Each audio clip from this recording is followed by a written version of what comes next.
Welcome करती हूँ एक नई वीडियो और एक्सप्लेनेशन के साथ। आज मैं बात करती हूँ मैलेफिसेंट के पार्ट 1 को, जो बहुत ही इंटरेस्टिंग कहानी है। ये कहानी है परियों की राजकुमारी की। एक राजा था जो अपने असूलों पर बहुत स्ट्रिक्ट था। दूसरी तरफ मून्स नाम से जाने वाली एक जादुई एरिया था। मून्स में बादशाह नहीं था। मून्स राज में परियों की रानी मैलेफिसेंट रहती थी। वो बहुत ही हसीन थी। एक दिन 3 नन्ही सी परियां मैलेफिसेंट को खबरदार करती हैं कि हमारे राज्य में कोई इंसान आया है जो हीरे चुराने आया है। मैलेफिसेंट बहुत हैरान होकर इस जगह जाती है। फिर उसकी मुलाकात अपनी एज के लड़के से होती है जिसका नाम इंस्फिटन होता है।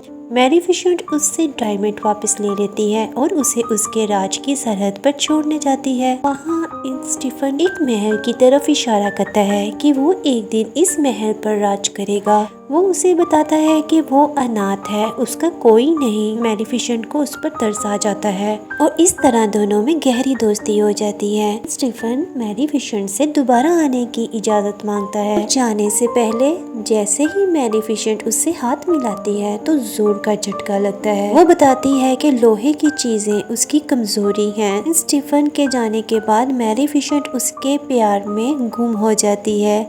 फिर आहिस्ता आहिस्ता दोनों और करीब आ जाते हैं और वो उससे मिलने आने लग जाता है। कुछ अरसा गुजरता है और इस तरह मैलेफिसेंट भी यंग हो जाती है और बहुत ज्यादा स्ट्रॉन्ग परी बन जाती है। फिर अचानक स्टीफन गायब हो जाता है। मैलेफिसेंट उसको बहुत मिस करती है। अभी वो बहुत मासूम थी। दूसरी तरफ रियासत का राजा मून्स पर हुक्मरानी करने के लिए मून्स पर अटैक कर देता है। राजा काफी सोल्जर लेकर जाता है। फिर अजीब अजीब के क्रिएचर पर अटैक कर देते हैं और बहुत ही बड़ी जंग होती है। मैलेफिसेंट इस राजा को बुरे तरीके से इंजर्ड कर देती है और सभी सोल्जर ये देखकर भागने लगते हैं। राजा जख्मी हालत में लेटा अपने लोगों से कहता है कि मैंने कभी हार नहीं मानी, लेकिन एक परी की वजह से मेरी ये हालत हो गई है। लेकिन मैं वादा करता हूँ जो इस परी को मारेगा इस रियासत का राजा बन जाएगा और मेरी बेटी लीला से उसकी शादी भी होगी। वही स्टेफन दिखाई देता है जो कि उस राजा का गुलाम था। वो मैलेफिसेंट के पास जाता है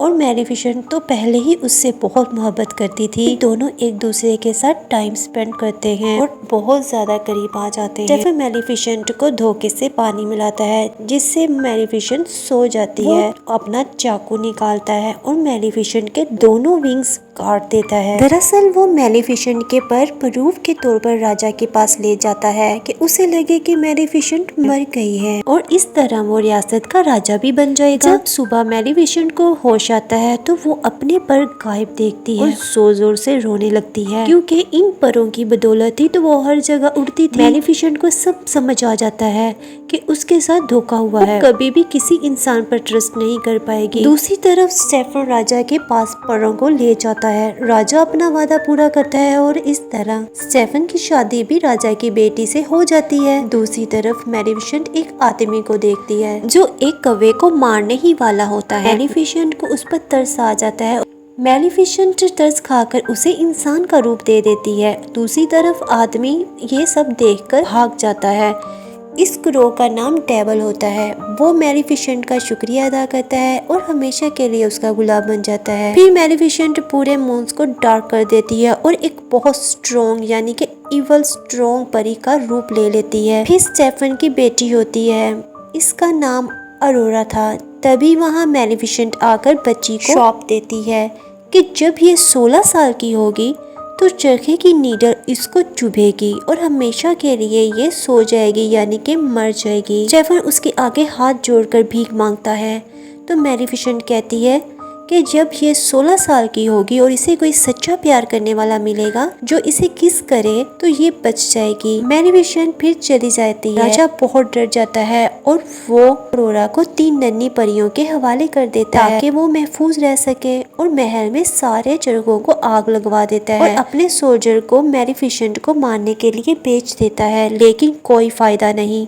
मैलिफिसेंट बहुत बड़ी बड़ी शाखों को दीवार की सूरत में ऐसे लगा देती है कि कोई भी इंसान उसको क्रॉस नहीं कर पाता। फिर 3 नन्ही परियों को दिखाया जाता है जो इंसानी रूप में आकर छोटी अरोरा की हिफाजत करने लगती हैं। मैलिफिसेंट को जब पता चलता है कि अरोरा कहाँ है, वो उसकी घर की विंडो के पास आकर उसको डराने लगती है, लेकिन अरोरा उसको देखकर हंसने लगती है। अब डेविल और मैलिफिसेंट उस पर नजर रखे हुए थे। एक दिन अरोरा खेलते खेलते एक गहरी खाई में गिरने ही वाली थी कि अचानक मैलिफिसेंट उसको दरख्तों की शाखों से बचा लेती है। यहाँ ये फील होता है कि मैलिफिसेंट कोई बुरी परी नहीं थी, बल्कि वो स्टेफन की धोखे की वजह से सख्त हो गई थी। आहिस्ता आहिस्ता टाइम गुजरता गया और मौसम भी बदलते गए। अरोरा 15 साल की हो जाती है, जो बहुत ही खूबसूरत होती है। एक दिन अरोरा पेड़ों की दीवार के पास जाती है तो मैलिफिसेंट अपने जादू से अरोरा को आने देती है। मैलिफिसेंट को देखकर अरोरा बहुत खुश होती है और कहती है कि मैंने आपको हमेशा अपने आसपास महसूस किया है, आप मेरी गॉड मदर हैं। और इस तरह मैलिफिसेंट और अरोरा में आहिस्ता आहिस्ता मोहब्बत हो जाती है। मैलिफिसेंट अरोरा को बहुत प्यार करने लग जाती है और वो बहुत दुखी भी होती है और वो चाहती है कि किसी तरह वो शार्प को खत्म करे, लेकिन वो नाकाम हो जाती है और इस चीज से वो बहुत ज्यादा दुखी रहने लगती है। एक दिन अरोरा मैलिफिसेंट के परों के बारे में पूछती है। मैलिफिसेंट उसे सब बता देती है और अरोरा बहुत दुखी होती है और वो कहती है कि मैं अपनी आंटी से इजाजत लेकर आपके पास रहने आ जाऊंगी, कल मैं पूरे 16 साल की हो जाऊंगी, और वहाँ से चली जाती है। फिर अरोरा की मुलाकात रास्ते में एक लड़के से होती है जो अपना नाम फिलिप बताता है। वो उससे रास्ता पूछता है।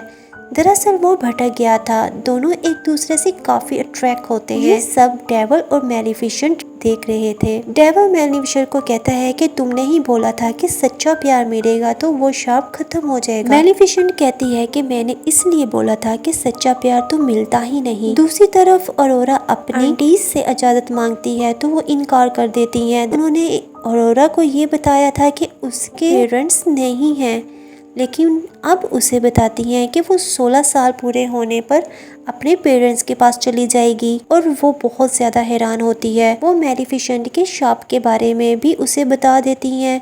वो मैलिफिसेंट के पास जाती है। मैलिफिसेंट सब एक्सेप्ट कर लेती है और ये सब सुनकर वो बहुत दुखी होकर रोती हुई वहाँ से निकल जाती है। वो अपने फादर के पास जाती है। स्टेफन बहुत गुस्सा होता है क्योंकि वो नहीं चाहता था कि वो एक दिन पहले ही आ जाए। वो उसे एक कमरे में बंद कर देता है। अगली सुबह अरोरा एक रूम में जाती है। उस रूम में चरखा पड़ा था। वो आज पूरा 16 साल की हो गई थी और नीडल पर अपनी फिंगर रख देती है और हमेशा के लिए सो जाती है। स्टेफन को पता चल जाता है और बहुत दुखी हो जाता है। दूसरी तरफ मैलिफिसेंट उस लड़के को लेकर महल आ जाती है। मैलिफिसेंट अरोरा के रूम में आती है। फिर वो लड़का अरोरा को किस करता है, लेकिन कोई फायदा नहीं, वो सोई रहती है। मैलिफिसेंट बहुत रोती है और दुखी हो जाती है कि सब उसकी वजह से हुआ है। मैलिफिसेंट रोते हुए अरोरा के माथे पर किस करके जाने लगती है तो अरोरा आंखें खोलकर आवाज देती है, हेलो गॉड मदर। यानी अरोरा जाग चुकी थी और मैलिफिसेंट से मजाक कर रही थी। फिर अरोरा मैलिफिसेंट के साथ जाने लगती है तो स्टेफन के सिपाही पर हमला कर देते हैं और मैलिफिसेंट को लोहे की एक जाल में फंसा लेते हैं। क्योंकि वो मैलिफिसेंट की कमजोरी जानता था, मैलिफिसेंट डेविल को जादू से ड्रैगन बना देती है जो कि मुंह से आग निकालकर सारे सिपाहियों को मार देता है। लेकिन स्टेफन और उसके सिपाही लोहे की दीवार बनाकर उसे अपने घेरे में ले लेते हैं। स्टेफन खुद भी लोहे के लिबास में होता है। वो मैलिफिसेंट को मारने वाला था। दूसरी तरफ अरोरा को मैलिफिसेंट के पर दिखाई देते हैं। वो परों को आजाद कर देती है, पर उड़ते हुए मैलिफिसेंट के कंधों पर आकर जुड़ जाते हैं। फिर मैलिफिसेंट स्टेफन को उड़ाकर ऊंचाई से नीचे फेंक देती है क्योंकि वो बहुत ज्यादा परों की वजह से स्ट्रॉन्ग हो गई थी और उड़ सकती थी। वो उसे मारना नहीं चाहती थी, लेकिन स्टेफन पीछे से फिर मैलिफिसेंट पर अटैक करता है। दोनों नीचे गिर जाते हैं। मैलिफिसेंट अपने परों को खोल देती है और इस तरह स्टेफन नीचे गिरकर मर जाता है और इस तरह अच्छाई की जीत हो जाती है।